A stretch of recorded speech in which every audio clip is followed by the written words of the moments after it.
오늘 바울이 시작을 뭐라고 하냐면 갇힌 자 된 나 바울이다. 예수님을 위하여 갇힌 자 된 바울이라고 자신을 소개하고 있습니다. 물론 이 말씀은 바울이 로마 감옥에 있기 때문에 감옥에 갇혀 있는 상태를 이야기하기도 하지만 여기서 갇혀 있다는 것은 무엇이냐면 바울이 마음만 먹으면, 바울이 복음을 부정하고 다시 예전처럼 유대인들의 마음에 합한 말들, 그리스도인들을 핍박하겠다는 결심만 하면 언제든지 풀려날 수 있는 상황이었습니다.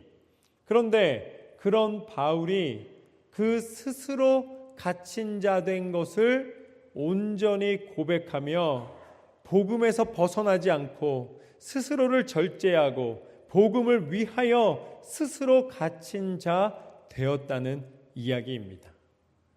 예수님을 믿는 것, 예수님을 따르는 것 쉬운 일이 아니지만 그것은 갇힐 만큼 모든 것을 다 포기하고서라도 그 생명을 다하기까지 드릴 수 있는 가장 소중한 것입니다. 그래서 그 복음 안에 갇혀 있다고 바울이 이야기를 합니다. 그런데 빌레몬서니까 이제 빌레몬에게 보내니까 그냥 바울이 그러면서 빌레몬에게 갇힌 자 된 바울이 이러이러해서 편지합니다 라고 얘기를 하면 되는 거예요.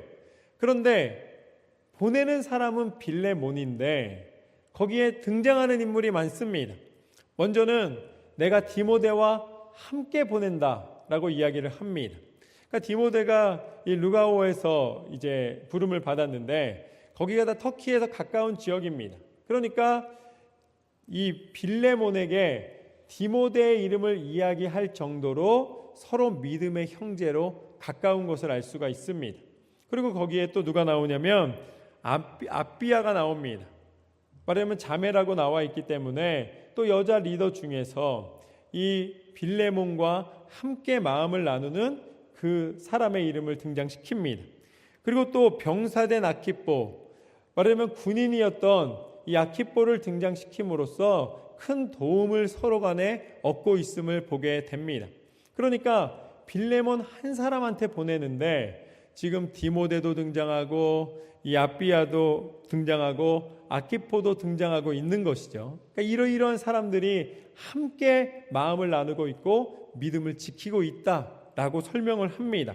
거기에다가 하나님과 예수 그리스도의 은혜와 평강 안에 우리가 믿음의 신뢰의 관계를 허락받았고 그 가운데 우리가 함께 마음을 나누기를 원한다라고 장황하게 이 묘사를 하고 있는 모습을 보게 됩니다. 이 관계 속에서 이 신중하게 배경을 이렇게 설명하고 있는 것이죠. 그러니까 본론이 아직 나오지 않고 굉장히 서두를 길게 하고 있는 것입니다. 이게 글을 쓰는 매너입니다. 성격 급한 사람들은 어떻게 합니까? 이렇게 말하면 내가 말이야 이 사람도 알고 죄송합니다.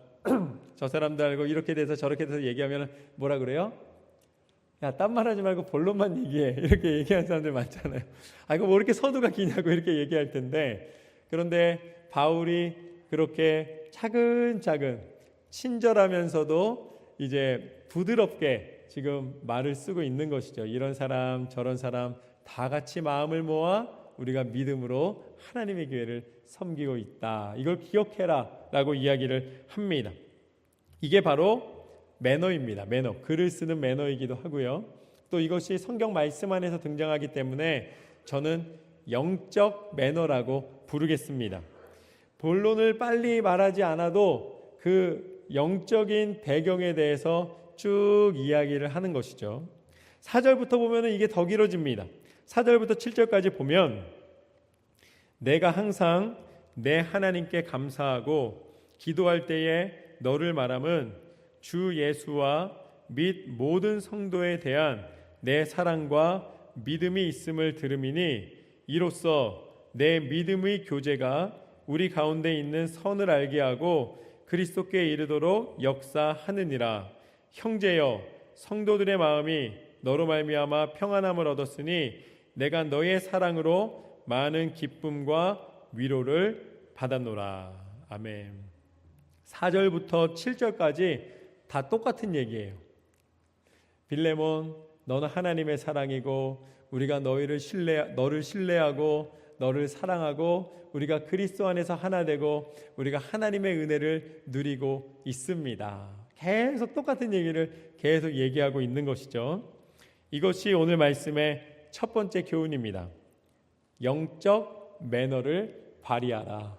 영적 매너를 발휘하라.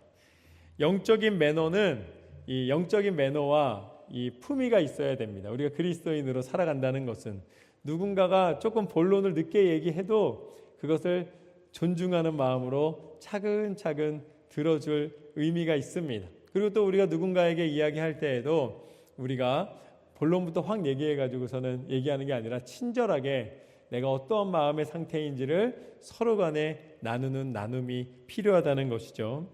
영적 매너는 그런데 단순히 젠틀하고 부드럽고 조용한 것만이 영적인 매너는 아닙니다. 매너는 그 당시의 상황에 맞는 언어와 행동입니다.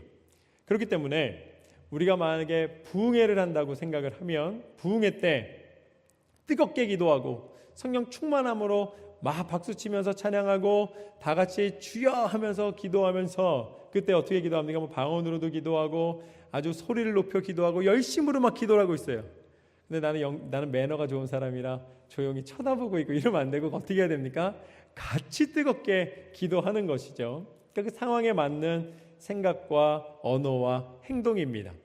그러니까 제가 클래식 음악을 들을 때도 아마 클래식 음악회 초대장 받으셔서 가시는 적이 있으실 텐데 클래식 음악회 가면 어떻습니까? 귀에 익숙한 테마가 되는 멜로디가 쉽게 나오지가 않아요. 맨 처음에 시작하면은 오케스트라부터 시작해서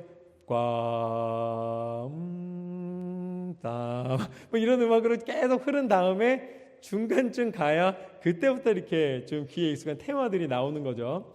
클래식 하는 사람들이 품위와 매너를 지키기 위해서 거기서 이게 들으면서 점점 그 형식에 익숙해져 가는 것이죠.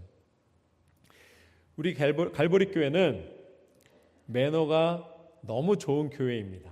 얼마나 매너가 좋은 교회인지 모릅니다.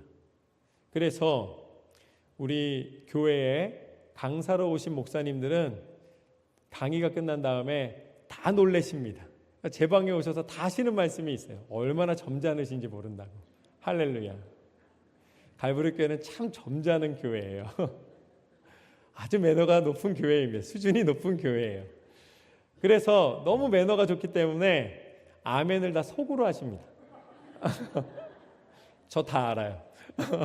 얼마나 뜨겁게 아멘하고 계신지 압니다. 그런데 또 하나의 매너는 보이도록 하는 겁니다. 매너는 이렇게 행동으로 보이는 거예요. 그것도 또한 좋은 매너입니다. 하나님이 우리 갈보리 교회와 우리 성도님들을 사랑하시는 줄로 믿습니다. 할렐루야. 제가 설교할 때 저도 우리 성도님들도 아멘으로 화답하는 것이 영적 매너 중에 하나입니다. 속으로 하시는 거 알지만 겉으로도 하시기를 권면합니다. 그래서 우리가 이렇게 영적인 매너 안에서 즐거움을 누리고 또한 서로를 귀히 여기고 하나님의 은혜를 서로 간에 소통할 수가 있는 것이죠. 그래서 바울이 이 빌레몬에게 갑자기 본론부터 얘기하지 않고 일단은 차근차근 빌레몬을 존중하는 마음, 사랑하는 마음, 하나님의 은혜를 나누면서 시작합니다. 그러면서 이제 본론으로 들어갑니다. 8절부터 10절까지 보면 이러므로 내가 그리스도 안에서 아주 담대하게 내게 마땅한 일로 명할 수도 있으나 도리어 사랑으로서 강구하노라. 나이가 많은 나 바울은 지금 또 예수 그리스도를 위하여 갇힌 자 되어 갇힌 중에서 낳은 아들 오네시모를 위하여 내게 강구하노라. 아멘. 오늘 바울이 이렇게 이야기합니다. 너와 나 사이에 예수 그리스도 안에 생명을 내어놓은 결단과 이 믿음의 이 신뢰가 있기 때문에 내가 너에게 이렇게 해달라고 아니면 이렇게 하라고 권면하거나 명령을 내려도 그것이 큰 문제가 되지 않는다는 걸 내가 알고 있다. 그럼에도 불구하고 나는 내 스스로 이 결정을 내릴 수 있도록 그리스도의 사랑 안에서 너에게 간구한다, 너에게 요청한다라고 분명히 이야기를 합니다.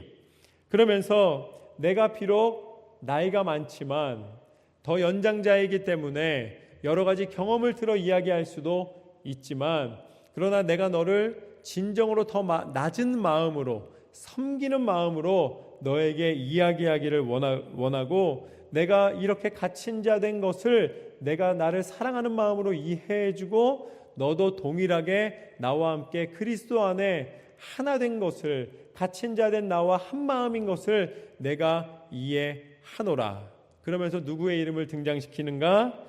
갇힌 중에 낳은 아들 오네시모를 위하여 내가 간청한다 라고 이야기를 합니다. 그러니까 오네시모가 나와 함께 하고 있다는 것이죠. 그런데 선뜻 이 오네시모라는 이름을, 이 단어를 등장시키는데 이렇게 여러 가지 설명과 배경이 필요했던 것입니다. 그 이유는 무엇인가?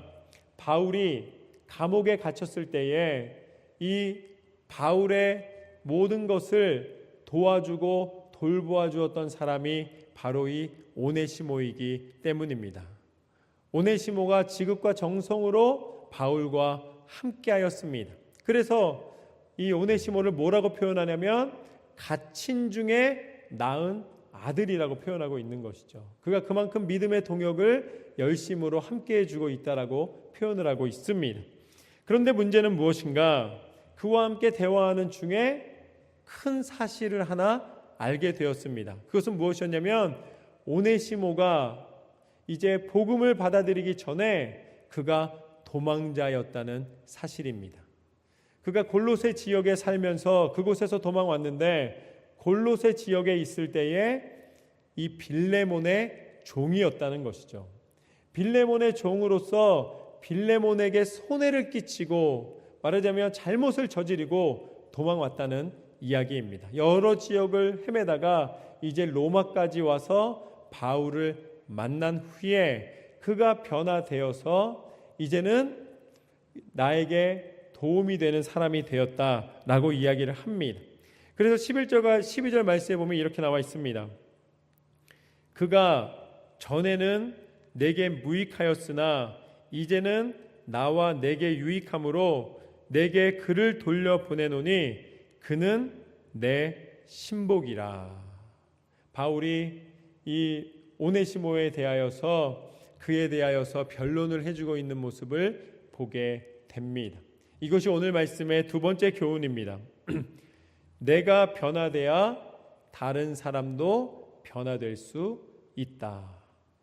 우리는 자꾸 다른 사람을 먼저 변화시키고 싶어 하지만, 그러나 정작 변화는 어디에서 일어나는가?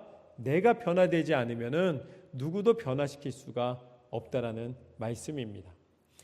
이 오네시모가 비록 이 골로새 지역에 있었을 때에는 그가 악한 마음을 품었었고 악한 행동을 해왔었고 또 도망자의 신분이 되었었지만, 그러나 복음을 받아들이고 바울과 동행함과 동시에 그는 변화되어 복음의 이 영적인 공동체에 유익한 사람이 될 수 있었다는 것이죠. 이게 가능했던 이유는 바울이 바로 동일하게 변화된 사람이었기 때문입니다. 그가 예수 그리스도를 믿는 사람들을 핍박하던 핍박자였다가 예수님을 만난 다음에 크게 변화되어 오히려 이방인을 전도하는, 예수 그리스도를 증거하는 증거자로 변화된 것, 그가 그렇게 온전한 변화를 맛보았기에 오네시모의 변화를 인정해 줄 수가 있었던 것입니다. 여러분, 예수 그리스도만이 변화시키실 수 있는 줄로 믿습니다. 사람이 말로 아무리 설득해도 변화되지가 않습니다. 여러분, 말로 변화되는 거 경험해 보신 적 있습니까? 거의 없으실 것입니다. 우리가 변화될 수 있는 유일한 길은 복음의 능력 안에서만 변화될 수가 있다는 것이죠. 그래서 오늘 이 중간에 서 있는 바울의 모습을 보게 됩니다. 이제 바울이 빌레몬하고도 좋은 관계를 유지하고 있고 지금 오네시모도 지금 자기와 함께하고 있습니다. 그런데 이 사실을 알게 됐습니다. 그러면은 그 중간에 있는 바울이 선택의 기로에 놓이게 됩니다. 그 중에 한 선택은 무엇인가? 한 선택은 분란을 일으키는 선택입니다. 분열자가 되는 것이죠. 어떠한 선택인가? 그가 가운데서 이제 오네시모한테 얘기를 들었습니다. 알고 봤더니 오네시모가 도망한 주인이 누구냐면 자기와 믿음의 형제인 빌레몬인 거예요. 그렇다면 오네시모를 더 사용하기 위해서 오네시모한테 이렇게 이야기할 수가 있는 거죠. 네가 말하는 빌레몬이 나랑 아주 가까운 사이다. 너 만약에 내가 빌레몬한테 얘기하면은 너는 큰일 나니까 이제 앞으로 나한테 더 잘해라. 이렇게 얘기할 수가 있는 것이죠. 만약에 바울이 또 다른 마음으로 이제 빌레몬에게 연락을 해서 너 아냐, 너한테서 도망온 그 네 종 오네시모가 우연히 나를 섬기고 있는데 내가 너한테 당장 보내줄 테니까 내가 얘를 이 오네시모를 잡아들이고 일 잘하는 이 종 한 명을 나를 돕도록 좀 보내달라. 이렇게 이야기할 수도 있는 것이죠. 그러니까 바울이 자기만 생각하고 자기가 갖고 있는 모든 것을 더 잘 되도록 만들기 위해서 그 상황을 자신의 유리한 쪽으로 분열을 이용할 수도 있고 사람들의 마음을 흔들어 놓을 수도 있는 것이죠. 그것이 분열의 영, 사단이 좋아하는 방법입니다. 그런데 다른 한 길, 하나님이 원하시고 기뻐하시는 길은 무엇인가? 바로 화해와 화합의 길입니다. 중간에 서 있는 바울이 지금 현재 어떻게 해서든지 오네시모를 위하여서 변론하며 그를 이제 이 빌레몬에게 보낼 때 그들이 화해하고 다시 한번 하나 될 수 있도록 만드는 역할을 감당하는 것을 보게 됩니다. 바울이 어떻게 그러한 결정을 내릴 수 있었을까요? 그 이유는 분명합니다. 그것을 먼저 보여주신 분이 계시기 때문입니다. 그분이 바로 예수 그리스도이십니다. 예수님께서는 하나님과 단절된 모든 사람을 위하여서 친히 그 육신의 몸을 입고 이 땅 가운데 오셨습니다. 그리고 당신이 그 은혜 가운데 하나님과 인간의 단절되었던 관계를 회복시켜 주시고 우리 안에 하나님과 화목해 하는 은혜를 베풀어 주셨습니다. 이것이 하나님의 전적인 은혜인 줄로 믿습니다. 그러기에 바울이 변화될 수 있었던 것은 예수 그리스도로 말미암아 변화될 수가 있었고 오네시모가 변화될 수 있었던 것도 예수 그리스도의 사랑이 있었기에 변화될 수 있었던 것이죠.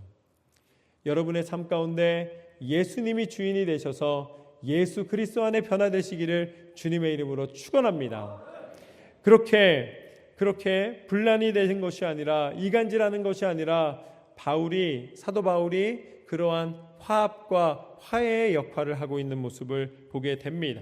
그래서 13절과 14절 말씀을 보면 이렇게 나와 있습니다.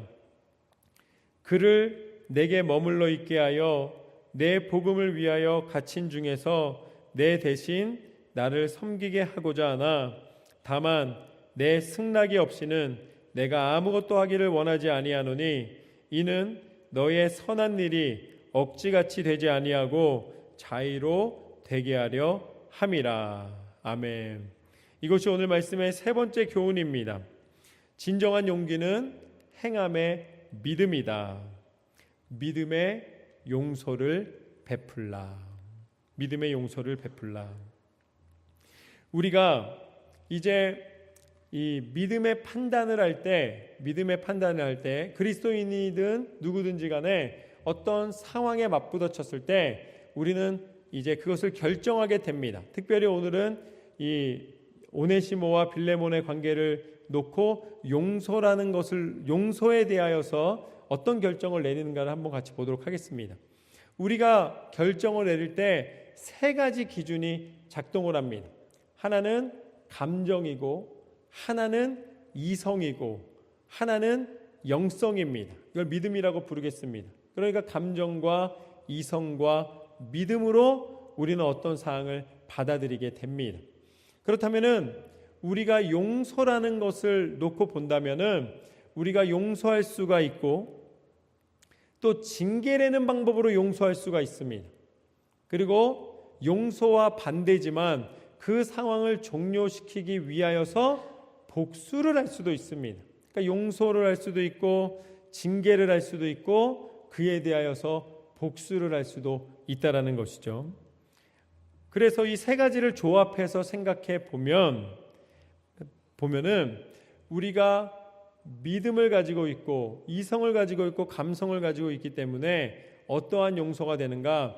우리가 감정적인 용서를 요구받을 때가 있습니다. 감정적인 용서. 내가 막 분노하고 있고 화가 났는데 옆에 와서 막 두드리면서 야 네가 참어 이렇게 얘기하는 거죠.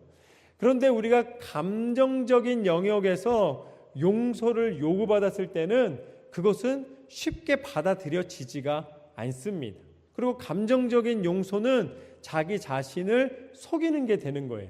그렇기 때문에 입으로는 용서를 한다 할지라도 속으로는 다른 생각을 하게 되는 것이죠. 그래서 이 감정적인 부분에서 용서가 작동할 때에는 결국은 어디로 마지막에 가게 되는가? 결국 결론은 항상 복수로 가게 돼 있습니다.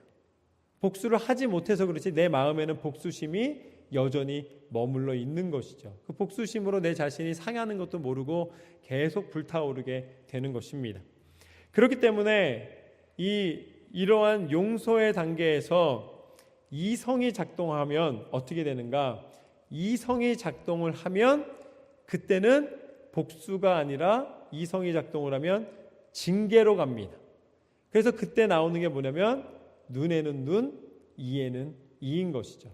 이성적인 계산으로 손에 입은 만큼 화가 나는 만큼 거기에서 대가를 치르게 만든다는 것이죠. 그래서 출애굽기 21장 말씀에 보면은 그렇게 나와 있습니다. 눈에는 눈, 이에는 이, 된 것에는 된 것, 잘린 것에는 잘린 것, 모든 것이 있는 그대로 1대1로 정확하게 계산돼서 보상이 된다는 것이죠. 이것은 철저히 이성적인 용서입니다. 아주 정확하게 계산해서 징계를 내리는 것이죠. 그리고 이제 마지막으로 결국은 여기까지는 세상 사람들이 하는 일입니다. 세상 사람들은 감정에 치우칠까 봐 법정에 가서 이성적인 판단을 하는 것이죠. 그런데 우리가 그리스도인이기 때문에 구별된 것은 무엇인가? 우리는 믿음의 영역이 있다는 거예요. 영적인 영역이 있다는 것이죠. 그렇기 때문에 영적으로 우리는 무엇을 할 수 있는가? 영적으로만 용서를 할 수가 있습니다. 영적으로만 용서를 할 수가 있는 거예요. 그러니까 용서는 어디에 속해 있는 것인가? 영적인 영역에 속해 있는 것입니다. 내가 믿음으로 복수한다. 성립이 됩니까? 안 됩니까? 성립이 안 되는 거예요. 지극히 육적인 판단인 것이죠. 영적인 판단과 영적인 결정은 바로 용서입니다. 그리고 이것은 그리스도인만이 할 수가 있는 거예요. 의지적 용서는 항상 생각나고 자기 안에서 해결이 되지 않습니다. 그런데 왜 그리스도인만 용서가 가능한가? 예수 그리스도를 의지하기 때문입니다. 예수님이 우리를 용서해 주시기 위해서 하나님의 진노로부터 하나님의 심판으로부터 우리를 용서받게 하기 위하여서 당신이 친히 십자가에 달려 죽기까지 이 모든 일을 감당해 주셨습니다. 그 대가로 우리는 예수님을 바라보면 용서할 수가 있는 것이죠. 인간적 계산, 인간적 감정으로 할 수 없는 용서를 예수님으로 말미암아 우리가 행할 수가 있다는 것입니다. 저는 이 시간 예수 그리스도 안에 참 용서의 은혜가 나타나시기를 주님의 이름으로 축원합니다. 결국 예수님께서 말씀하셨습니다. 이 율법에는 눈에는 눈, 이에는 이라고 나와 있으나 이제 내가 너에게 말한다. 오른밤을 맞거든 왼밤도 돌려대고 심리를 가자 하자면 오리를 가자 하면 심리를 가지고 더욱더 그 사람 안에 마음을 다하여 예수 그리스도 안에서 하나님의 사랑을 전하라고 말씀해 주셨습니다. 이것이 우리가 감당해야 하는 그리스도 안에서의 진정한 믿음의 삶인 것이죠. 오늘 빌레몬과 오네시모가 서로 화해할 수 있는 방법은 단 한 가지입니다. 그들이 하나님의 교회를 섬기며 예수 그리스도 안에 있을 때에 그 모든 것을 가능케 하시는 줄로 믿습니다. 우리의 마음이 더 넉넉해지고 우리의 마음이 더욱더 너그러워지고 예수님을 닮은 모습으로 예수님이 우리를 용서해 주신 용서를 생각하며 서로를 용서하고 용납하며 그리스도의 사랑을 이루는 우리 갈보리 교회 되기를 주님의 이름으로 축원합니다. 오늘 말씀을 통해 우리는 세 가지의 은혜를 나누었습니다. 첫 번째, 영적인 매너를 발휘하라. 하나님이 여러분에게 이것을 이루어 주실 줄로 믿습니다. 아멘. 두 번째, 내가 변화되어야 다른 사람도 변화될 수 있다. 모든 변화의 시작이 다른 사람이 아니라 내 안에서 시작된다는 사실을 기억하십시오. 마지막으로 진정한 용기는 행함의 믿음이다. 우리가 믿음의 용서를 통하여 예수 그리스도의 사랑을 전하는 저와 여러분의 삶이 되시기를 주님의 이름으로 축원합니다.